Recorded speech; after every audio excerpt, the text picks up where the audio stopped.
Hi, Max Recapped here. Today I am going to explain an American adventure film called The Call of the Wild. Spoilers ahead. Watch out and take care. The premise of the movie is set in the late 19th century. A place called Yukon in northwest Canada is rumored to have heaps and heaps of gold under its landmass. Hundreds of people from around the world travel to Yukon in hopes of landing the treasure to themselves. While traveling through the snowy mountains of Yukon, most use big dogs to help them carry their luggage. The protagonist of the movie is a crossbreed between Saint Bernard and Scotch Collie named Buck. He lives in Santa Clara, California with his master Judge Miller and his family. He is a vibrant and gentle dog who is loved and spoiled by everyone in the town. His size in comparison to other dogs is what makes him famous. On the day of the judge's birthday, Buck goes to the market with the housemaid. As he chases a cycler through the streets, a man eyes him, planning to abduct and sell him for money. Back at home, several delicious cuisines are being made for the judge's birthday gathering. The cooks quickly hide all the food, knowing that Buck would destroy it all if he got a chance. Judge Miller sends him outside the house so he wouldn't ruin the lunch for them. Sometime later, the lunch table is set in the front yard and everyone in the family gathers to take a picture. To their dismay, Buck gets to the table before everyone else and ruins the meal. The judge, who has always agreed to all of Buck's wishes, gets very mad at him and leaves him outside the house at night. The stranger from the market calls Buck towards him and captures him inside a box. The man receives money from someone and sends Buck away in a horse cart. He barks and tries to call for his master in the house, but it is of no use. A while later, he is loaded into a train and is taken far away from his hometown. The box is opened the next day by a man. Buck tries to run away, but the man beats him down to the ground. Buck realizes that retaliating will only get him more hurt, so he sits down quietly. Alongside him, there are several other dogs caged. Since the cages aren't big enough for Buck, the man ties him to a pole and goes outside. Buck takes the opportunity to break the rope and free himself. He quickly runs outside, but his happiness is short-lived when he realizes he is aboard a ship. The ship stops when they reach Yukon, Canada. The place is crowded with people looking for the rumored gold. However, none have ever been able to find the treasure. Buck, who has lived in the dry lands of California his whole life, has a hard time walking in the snow. He is mesmerized when it starts to snow. He breaks the rope tied to his neck and runs around the crowded area happily. Unlike his hometown, people here get annoyed when Buck crashes into them. One of the many people who are looking for gold is an old man named John Thornton. Buck accidentally bumps into John, but unlike the others, the man doesn't scold him. Buck sees that he has dropped his harmonica and gives it back to him. John is impressed by Buck's intelligence, but before he can talk to him, Buck's owner takes him away. Following that, Buck is kept for sale alongside other dogs. He is the biggest and the heaviest one of them all. He tries to make friends, but the dogs don't seem to be interested. Then, a French-Canadian mail runner named Perrault buys Buck for a dog sled to deliver mail across the Yukon. He shows Buck to his partner Francois, who comments that he is bigger than the dog they wanted. Buck then meets the rest of the dogs from the sled. They are led by the vicious pack leader, a husky named Spitz. Perrault has never been able to deliver any mail on time, but with Buck, he hopes he can make it to the mail depot before the deadline. Although the dogs do not understand, Perrault briefs them about the 500-mile-long journey they are about to start. To pull the load, Buck is tied with a collar that he isn't fond of. Finally, the journey begins and the dogs start to run. However, unfamiliar with the snowy way, Buck struggles to move as fast as the others. He somehow gets the hang of it, but is distracted by a rabbit midway. While the sled goes forward, Buck changes his direction and falls off the cliff, taking the entire cart with him. Spitz starts to growl at him for his stupid mistake. Perrault, however, motivates Buck to go along with the pack. At the end of the day, Buck is extremely tired. They finally come to rest in the evening at a camp. Buck doesn't know how a dog sleeps in the snow and is very cold. He pushes Francois outside the tent and cozily sleeps beside his new master, but Francois chases him out again. Right then, he sees a magnificent black wolf. The wolf is his guardian angel who is about to help him throughout the trip. The following day, running gets more difficult for Buck as they reach a slippery land of ice. At night, the dogs are given one fish each for dinner. The leader Spitz threatens a dog and takes away his share. Buck simply hands his fish to the poor dog and walks away. The other dogs witness his kindness and look at him in appreciation.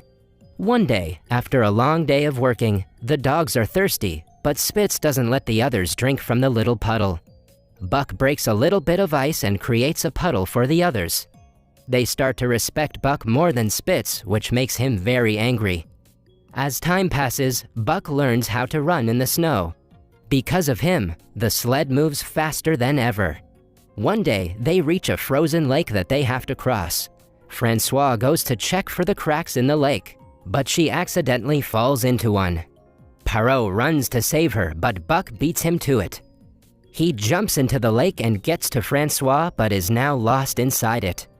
Just then, the black wolf shows him the way and he manages to get Francois to the top.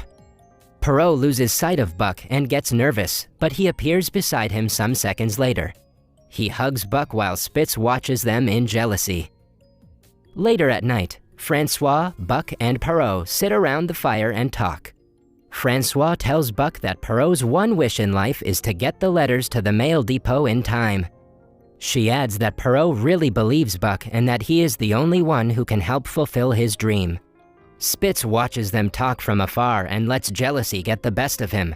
Later, he challenges Buck in front of the pack and hits him brutally. Eventually, Buck passes out because of exhaustion.